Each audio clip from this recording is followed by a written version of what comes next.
aqui? Você aperta aqui, aqui, já isso. vi, já vi. Já começou.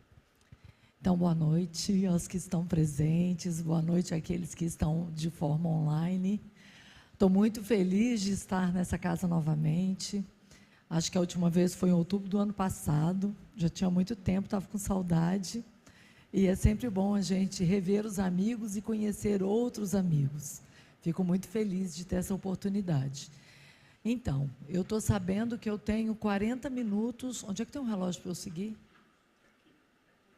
Ah, de lá. Tá bom, então. Então, eu vou ser breve para poder não passar do horário, porque pela programação da casa, como é festividade, uma noite festiva, nós temos mais shows aqui para poder assistir, né? A gente fica muito feliz. E nós escolhemos esse tema motivado pela situação que nós estamos vivenciando no movimento espírita, no mundo, e por conta da festividade da casa, que por ser aniversário da casa. Nós sabemos que nós estamos vivendo numa época onde falar em trabalho voluntário é algo muito bonito, e para alguns é até motivo de exibição. Para outros é motivo de ter um conteúdo no currículo quando não se existe nenhuma experiência profissional. O fato é que o trabalho voluntário se tornou muito conhecido. E as pessoas, às vezes, já desenvolveram o sentimento para o trabalho voluntário ou não. Depende do seu interesse, depende do que motiva essa pessoa a realizar o trabalho voluntário. A parábola do bom pastor é uma parábola que traz muitos ensinamentos para a gente. E a gente quis casar esses dois, vocês já vão entender o porquê disso. Eu espero que vocês venham junto para a gente poder acompanhar o que nós tiramos de reflexão, poucas reflexões por causa do tempo que nós temos. Para começar, nós estamos exibindo aqui a flor da amendoeira. Essa árvore é uma árvore que tem característica muito específica, uma vez que ela floresce primeiro antes da sua folhagem verde. E outra característica muito importante é que a amendoeira, ela floresce no inverno. Enquanto as outras vegetações, né, as outras árvores, os outros arbustos estão apagadinhos na paisagem da natureza, a amendoeira está exuberante, como está aparecendo aqui nesta fotografia. E por que a gente está trazendo a flor da amendoeira? Para fazer um comparativo, para usar como metáfora. E vocês vão compreender o porquê disso somente no último slide do nosso estudo da noite de hoje. Então, dando prosseguimento, nós queremos trazer aqui a festividade da casa, 38 anos aqui na Terra. A gente sabe que toda instituição religiosa, não somente a espírita, toda instituição religiosa, antes mesmo dela ser fundada no plano material, existe todo um trabalho do lado espiritual. Na espiritualidade, os espíritos trabalham em benefício da humanidade. A humanidade que está encarnada e os espíritos desencarnados. E isso aqueles que já compreenderam a mensagem do Cristo e que trabalham para Jesus, para o equilíbrio, para a paz, para o avanço espiritual da humanidade. Então, esta casa especificamente, ela está fazendo, quer dizer, ela completou dia 7, né, no último dia 7, 38 anos. Quantos anos será que essa casa foi trabalhada na espiritualidade antes dela nascer no plano físico? Quantos anos ela foi preparada no plano físico por trabalhadores aqui que estão presentes ou não, que já passaram ou que continuam aqui presentes, para que essa fundação, ela se tornasse realidade. Quem está aqui presente e fez parte dessa história, eu tenho certeza que está rememorando fatos, histórias que aconteceram, porque é muito esforço que nós precisamos fazer para fundar uma instituição com essa estrutura. E depois que vem a fundação, é muito esforço para manter as atividades. A gente sabe que sem trabalhadores valorosos que doam tempo do seu trabalho, porque todos nós trabalhamos voluntariamente, a gente precisa tirar um tempo da nossa agenda profissional, a agenda da família, a agenda do lazer, para poder estar presente, atendendo às demandas de uma instituição como essa daqui. É claro que os benefícios são muitos, e a gente quer falar um pouco dos benefícios, que nós trouxemos aqui alguns, mas eu tenho certeza que depois de fazer a leitura com vocês, vocês vão pensar em outras questões também. Primeiro que dentro de uma casa espírita ou de uma casa religiosa, a gente aprende a desenvolver novas habilidades, porque a gente está em contato com outras pessoas, e pessoas que são diferentes da gente, e, além disso, a gente precisa desenvolver atividades. E é muito comum trabalhadores chegarem e falar assim, eu gostaria de fazer tal coisa. Mas eu não sei fazer isso não. Você me ajuda? Você me ensina? Então, com isso, a pessoa ela vai se desenvolvendo. Ela tem oportunidades inúmeras e não precisa saber tudo para poder trabalhar. Ela pode aprender a fazer e, com isso, ela vai fazendo. E a gente sabe que nenhum orador, nenhuma pessoa que está à frente de algum trabalho é formado. A gente não tem um canudo para poder estar desenvolvendo as atividades. Somos todos trabalhadores de muita boa vontade. Outro benefício é adquirir experiências que você nunca imaginou explorar. Eu, às vezes, escuto, por exemplo, das meninas que estão cantando aqui. Quem aqui é cantora profissional, já estudou música, etc., levanta a mão do grupo. Só a Sandra. Então, o grupo tem quantas pessoas? Umas 12? 11? Então, mais ou menos esse número. Somente a Sandra entende de música. E as outras estão cantando por quê?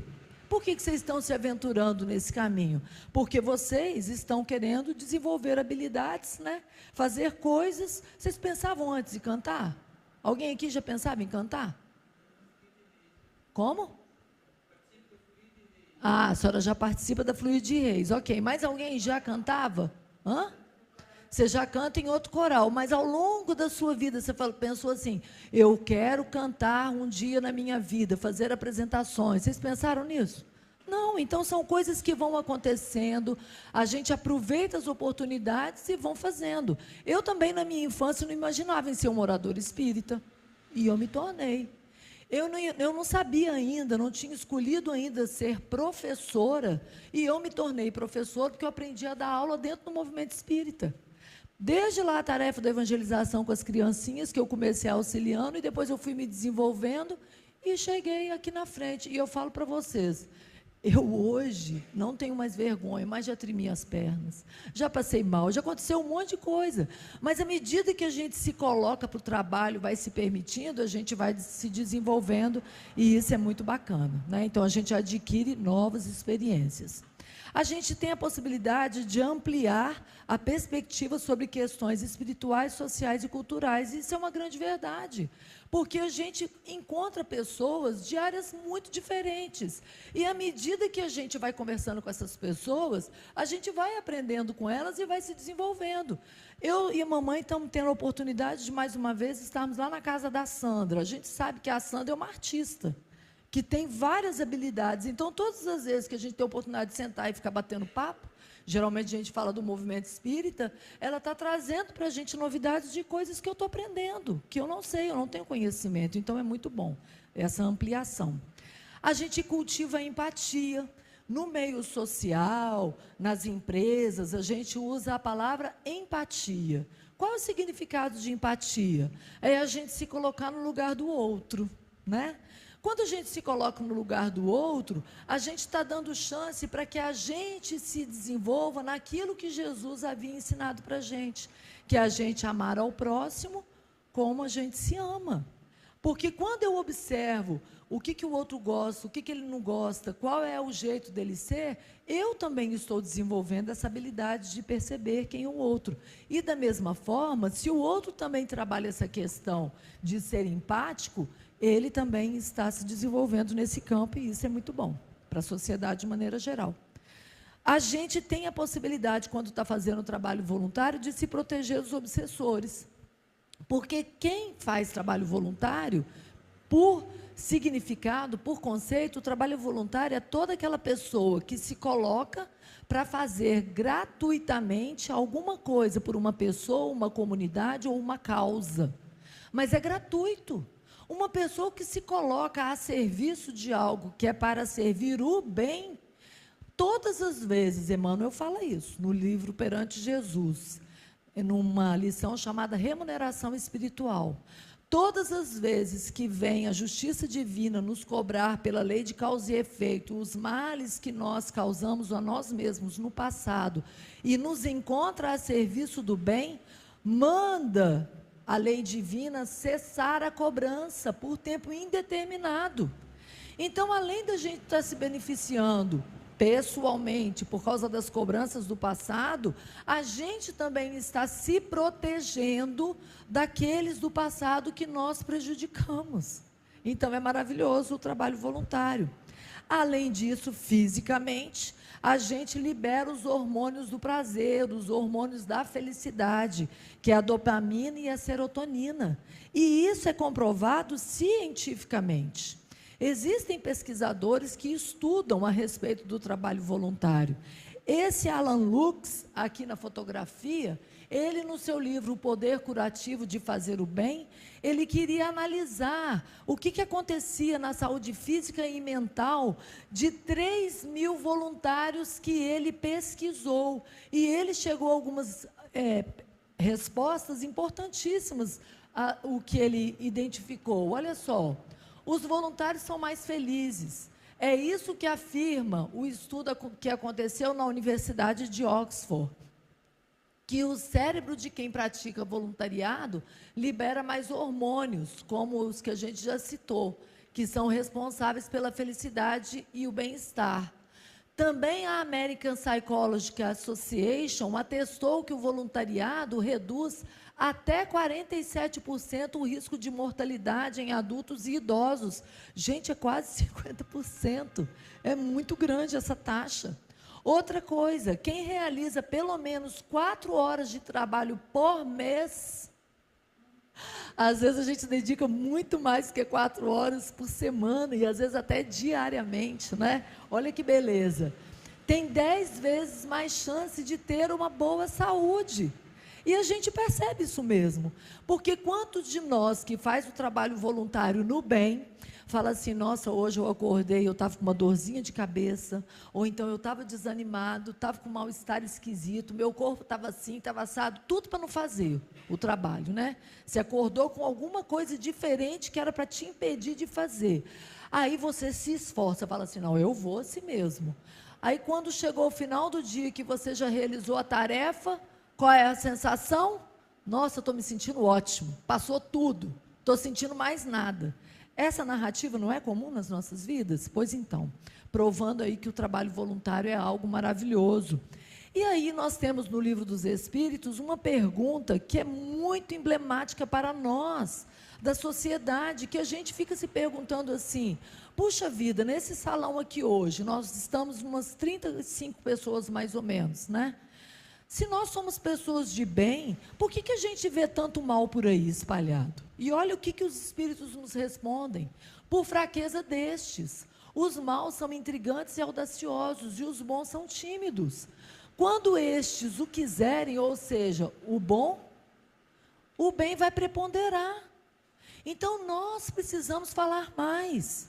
Se a gente tinha vergonha de dizer que a gente é espírita, que a gente é católico, que a gente faz o bem, que a gente faz a caridade, que a gente se dedica a essas causas nobres, a gente não tem que ter essa vergonha, porque isso atrai das outras pessoas uma credibilidade diferenciada, porque uma pessoa que se coloca a fazer um trabalho voluntário sem ganhar nada, monetariamente, se não traz nenhuma visibilidade de poder, né, na sociedade, e você, beneficiado por isso, ora, as outras pessoas descobrem você. Ainda hoje, na hora do almoço, eu estava recebendo uma mensagem de uma menina que mora na América, falando que ela está vindo para realizar o aniversário dela aqui, e ao invés de ganhar presente, ela vai pedir para fazerem doação para a causa do Sim à Vida. O Sim à Vida, a gente oferece enxovais para as mulheres que estão em situação de abortamento, em situação de risco social, para que elas possam dar dignidade e também se sentirem dignas desse cuidado nos primeiros momentos do nascimento do bebê. Como é que ela descobriu? Não sei. O fato é que as pessoas encontram a gente quando a gente está a serviço do bem. No trabalho, se tem alguém querendo desabafar, dentro da própria casa espírita, ou em qualquer outro lugar onde a gente está, quando tem alguém precisando desabafar, ele vai procurar quem? Quem ele vai confessar os seus problemas e pedir ajuda? Para as pessoas que se colocam nesse tipo de trabalho. Então, nós precisamos nos manifestar sem vergonha, sem medo de realizar as tarefas que Jesus conta conosco para realizarmos. E a gente sabe, porque Jesus, no sermão profético, ele anunciou que a fé de muitos se esfriaria quando a iniquidade, ou seja, o ser humano, ou os espíritos já desencarnados, mesmo tendo conhecimento do bem e do mal, escolha fazer o mal. Isso significa a iniquidade. Quando Jesus fala que a fé de muitos se esfriaria quando percebesse que aqueles que têm conhecimento fazem opção pelo mal, pelo caminho da porta larga. E a gente observa que esse tipo de coisa acontece mesmo. Vamos falar agora especificamente do movimento espírita. Quantos de nós observamos companheiros que esfriaram depois do Covid? Quantos nós observamos que se afastaram porque, às vezes, não se dedicam ao estudo? Porque uma pessoa que, depois de conhecer a base da doutrina espírita, o único dogma que nós possuímos, que é a reencarnação, porque sem a reencarnação não se explica nada. Sem a reencarnação, Deus é injusto. Sem a reencarnação, a gente não consegue compreender a lei de causa e efeito com justiça e com bondade divina. Então, quando o indivíduo toma conhecimento disso e ele começa a colocar dúvidas nos ensinamentos dos espíritos superiores, por conta das ações dos humanos, que ainda são muito frágeis, que são muito equivocados nas suas ações, nós estamos vendo que a fé de muitos está se esfriando mesmo. E nós precisamos manter a firmeza de auxiliar esses companheiros, dando um telefonema, fazendo uma visitinha, estando junto e falando: sujeito, presta atenção, olha o que está acontecendo na sua vida. Você está observando algumas dificuldades, a doença, né, determinadas preocupações do mundo material, porque você se esqueceu da vida espiritual. Vamos tomar cuidado.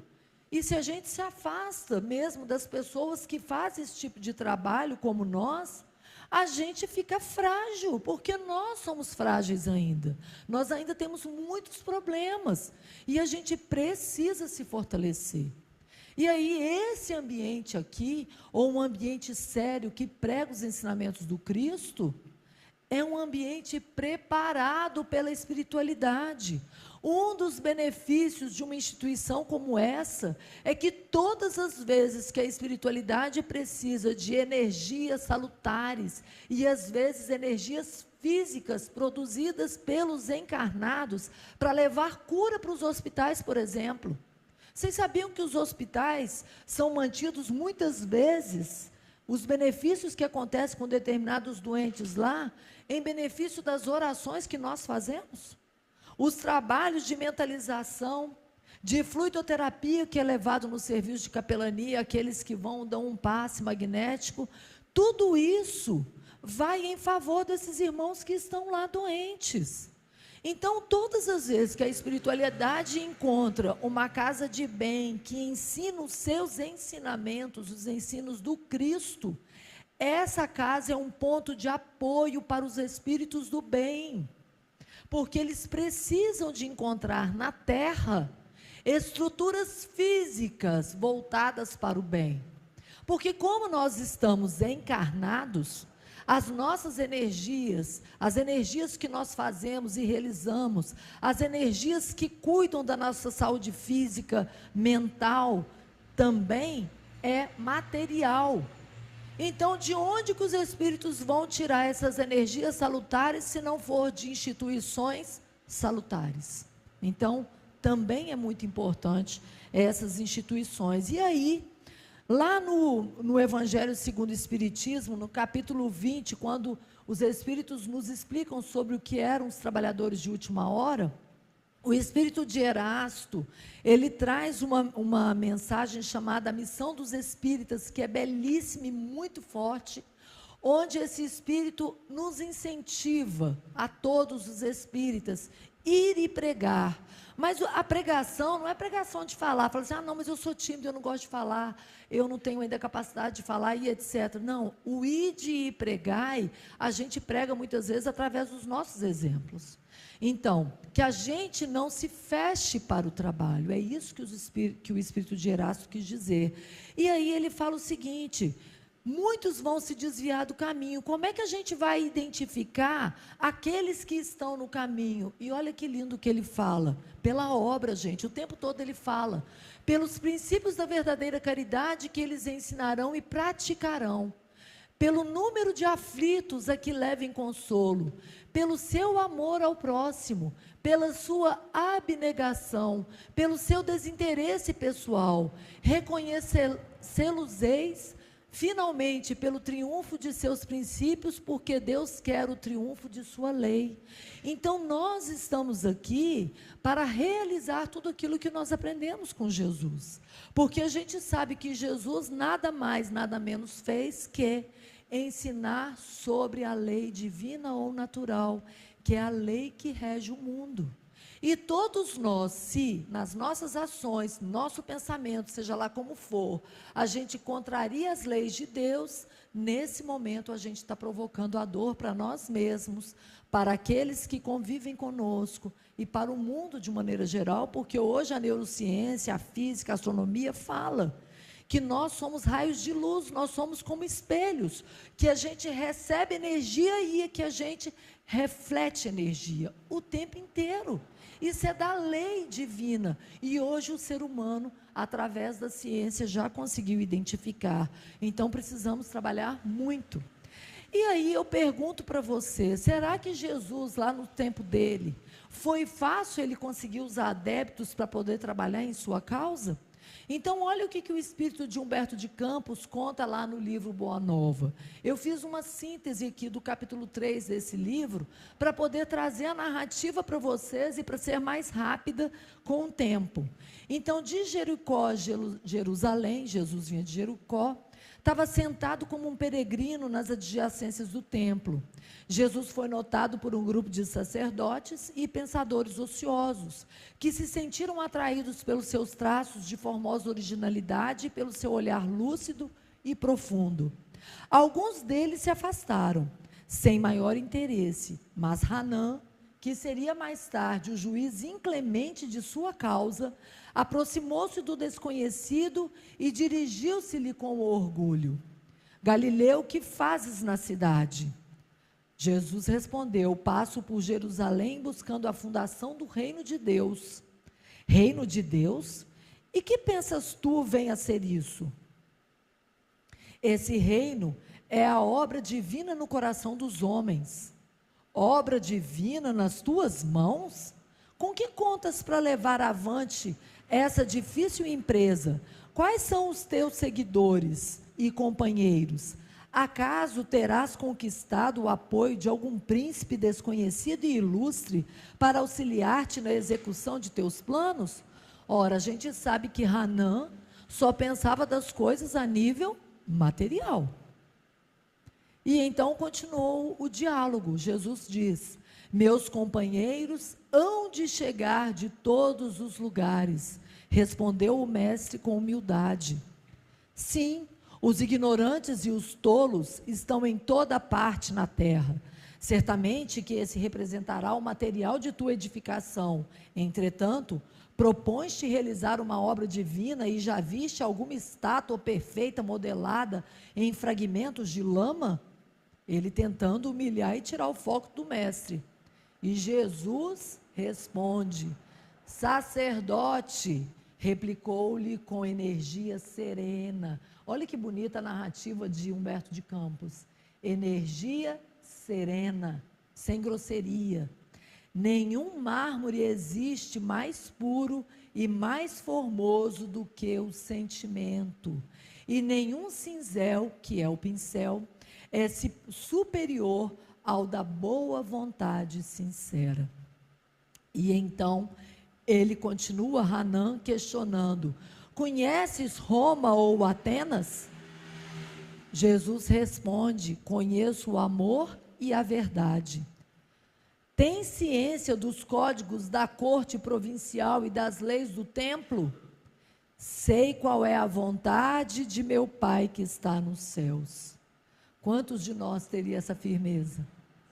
Continuando então, Jesus, que estava por ali, continuou firme no seu propósito, enquanto Hanã foi procurar os seus e saiu de perto daquele homem, porque viu que aquele homem não ia desistir naquele diálogo. O intento de Hanã não deu certo, então ele se afastou. E Jesus, então, que estava naquela cidadezinha, ele foi para Cafarnaum, e lá ele ficou procurando algum amigo que tivesse à sua espera.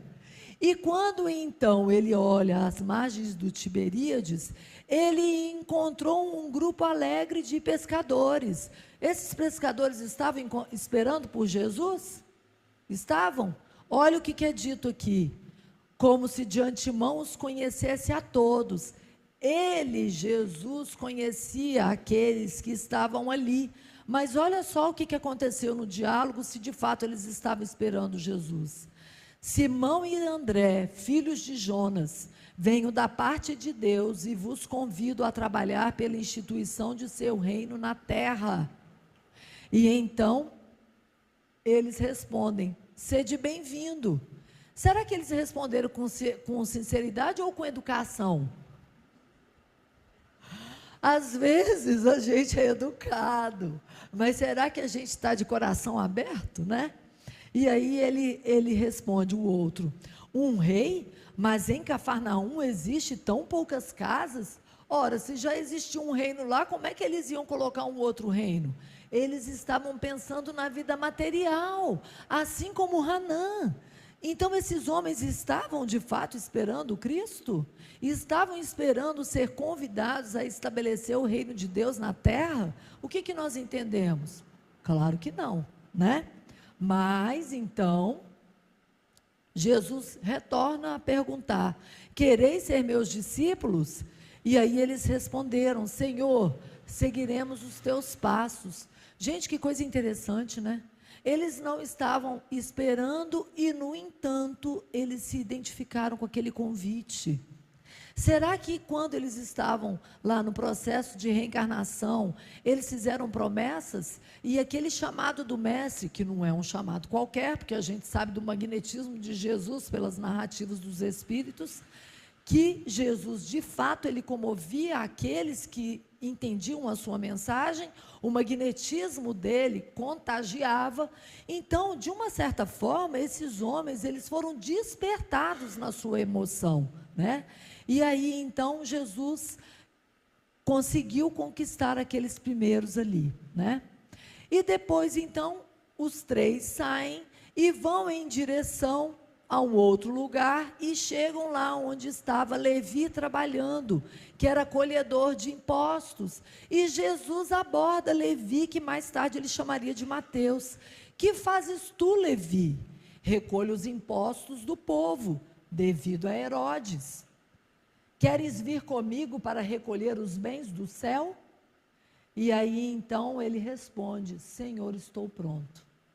Ou seja, primeiro Jesus convida a 2 pescadores, e depois ele vai lá na repartição pública, que é o que Levi era, né?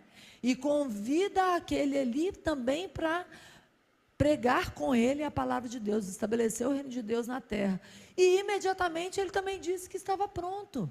E da mesma forma que Jesus convidou a esses 3, e eles saíram abraçados, juntos e abraçados, os demais, os outros 9, também acolheram o convite de Jesus.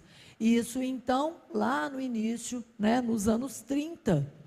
E aí o tempo passou, o convívio com Jesus passou, e o que a história nos conta?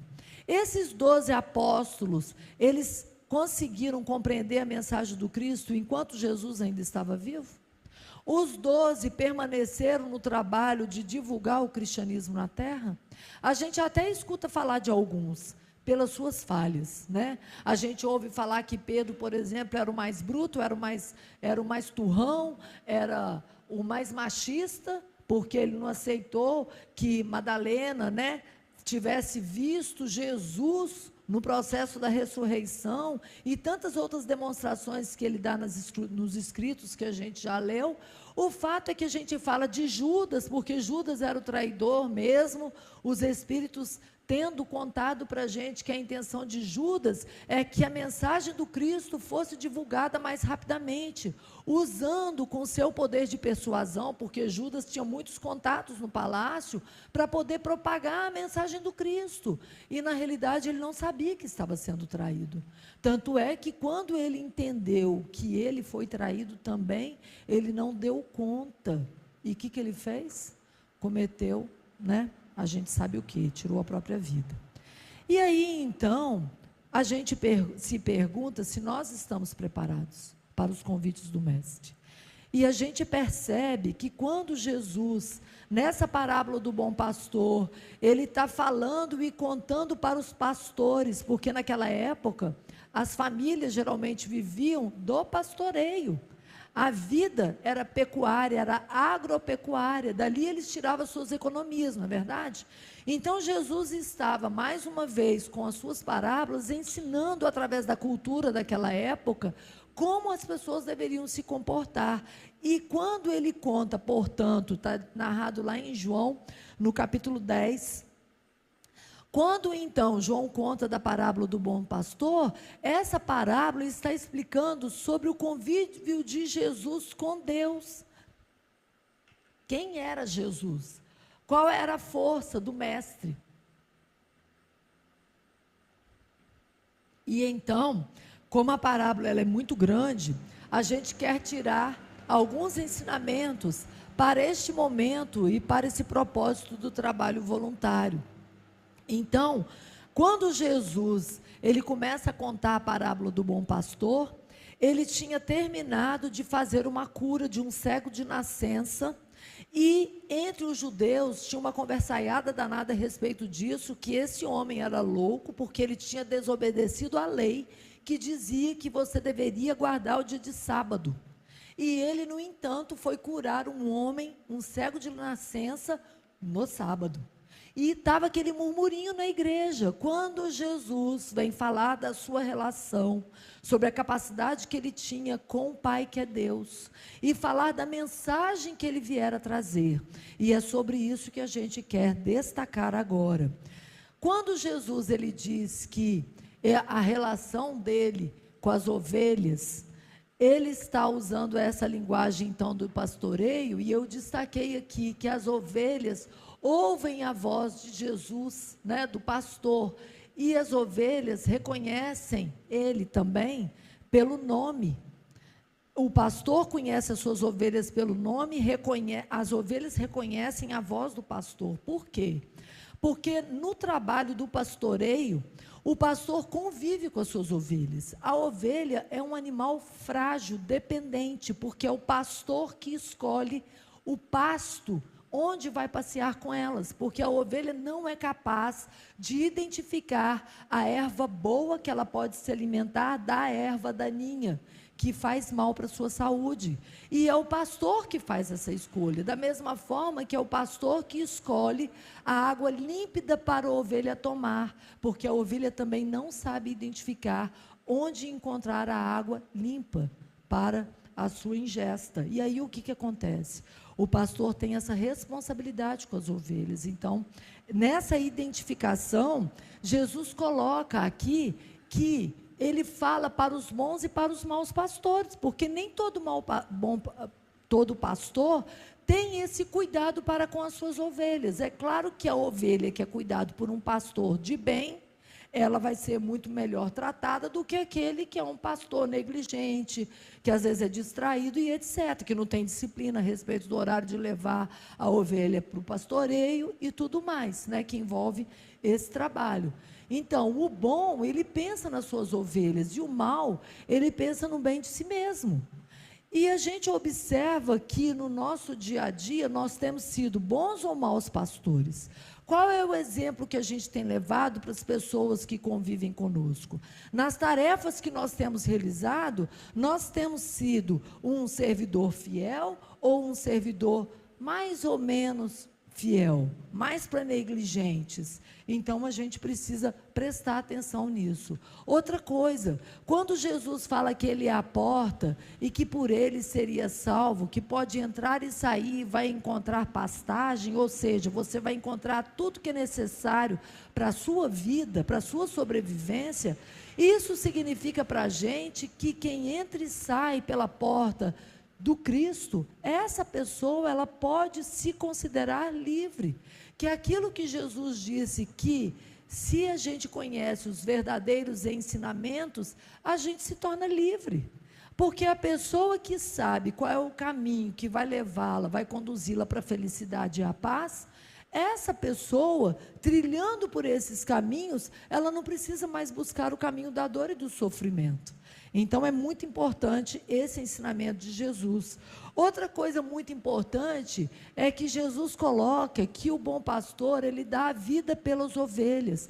E às vezes a gente acha que a missão de Jesus foi entregar a sua própria vida para a crucificação para nos salvar. E na realidade, o que Jesus veio fazer não foi o martírio em si para nos salvar. Ele veio trazer para a gente o compromisso educativo para a vida inteira.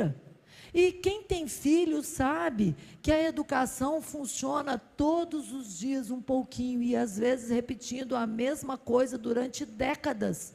E ainda assim, o espírito renitente, o espírito indisciplinado, o espírito com algum tipo de problema, ele tem dificuldade de compreender.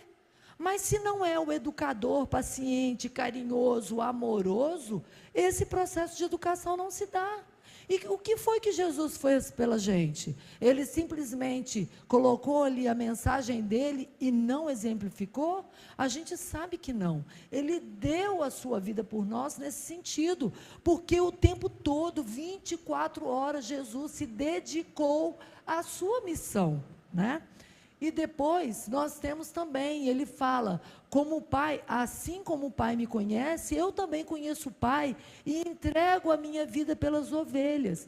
Nós temos Emmanuel, que ele faz um comentário no livro Justiça Divina, no capítulo 31, e ele, em um determinado parágrafo, ele fala assim, olha que lindo isso: no mundo moral não existe oposição que resista indefinidamente à força do exemplo.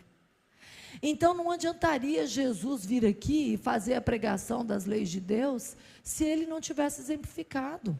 Uma mãe e um pai na educação dos filhos falam assim, filho, você tem que comer legume e verdura, mas tudo que os pais não colocam no prato é verdura e legume. O filho vai comer? Não vai comer. E quando ele for maior e mais corajoso de enfrentar os pais, ele fala assim, eu não vou comer não, você também não come. Não é assim que os filhos fazem? Da mesma forma é o processo de educação. Se nós não dermos exemplo a respeito daquilo que é o bem, como é que o outro vai seguir aquilo que a gente está falando? E a gente vê no trabalho dentro da casa espírita, aquele que é procurado geralmente é aquele que é mais tranquilo, é aquele que dá um maior exemplo, aquele que é resignado, aquele que é paciente, aquele que é carinhoso. Não é verdade que a gente busca essas pessoas? Por quê? Porque a gente não vê incoerência na sua ação com relação àquilo que a gente aprende dentro da doutrina. Outra lição, outra coisa importante, lá na questão 917, quando os espíritos indagam, Kardec perguntou para os espíritos como é que faz para eliminar o egoísmo da terra. E aí, os espíritos explicam que a gente precisa dar mais atenção para a vida espiritual, que é a vida material. A gente precisa dar importância para a vida espiritual. E depois Kardec faz comentários em torno disso, e ele coloca que a educação seria através da educação para a gente cortar determinadas arestas, assim como a gente cultiva as plantas e tira lá as folhinhas que estão ruins e etc., a gente precisa fazer isso com educação também. Por isso que ele diz que educação é uma arte. É preciso tato, experiência e profunda observação. Ou seja, nós que estamos trabalhando em divulgar a doutrina do Cristo, precisamos ficar atentos com esse tipo de comportamento para a gente ter sucesso, porque não vai ser no blá, blá, blá que a gente vai convencer ninguém de nada. Aliás, nós não convencemos de ninguém de nada. A pessoa se transforma se ela for tocada por algum motivo. Às vezes é um motivo do nosso exemplo, às vezes é uma única frase, às vezes é uma mensagem que cai no colo dela naquele momento, às vezes é na conduta do acolhimento de alguém no momento de dor, que não recriminou, que não apontou. Então, cada um tem uma chave, tem um momento certo dele se convencer qual é o caminho.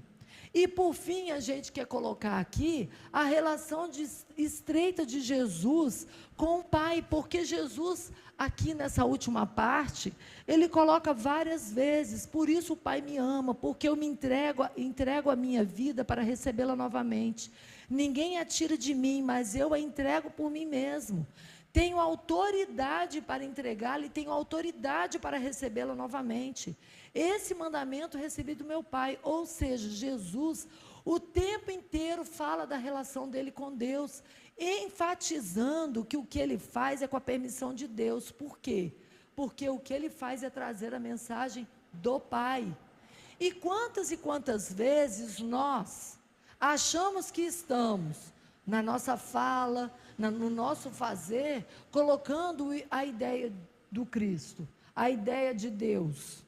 Muitas vezes a gente está agindo por vaidade própria, quando a gente quer impor o jeito de fazer, quando a gente está lá coletivamente decidindo alguma coisa na casa espírita, de algum trabalho, e a gente fala assim: não, mas a minha ideia é melhor que a sua, e a gente não consegue ouvir o que o companheiro fala.